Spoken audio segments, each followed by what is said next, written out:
প্রকৃতি আমাদের জীবনের সবচেয়ে বড় শিক্ষক। গাছের সবুজে, আকাশের নীলতায় আর পাখির কুজনের মধ্যে লুকিয়ে আছে শান্তি ও আনন্দের বার্তা। প্রকৃতি আমাদের শেখায় ধৈর্য, যেমন করে একটা ছোট বীজ ধীরে ধীরে বড় গাছে পরিণত হয়।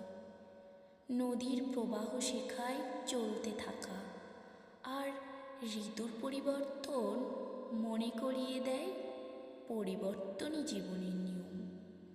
প্রকৃতিকে ভালোবাসা মানে নিজের জীবনকে ভালোবাসা। তাই গাছ লাগাই, পরিবেশকে ভালোবাসি আর পরিবেশকে রক্ষা করি, প্রকৃতির সৌন্দর্য উপভোগ করি।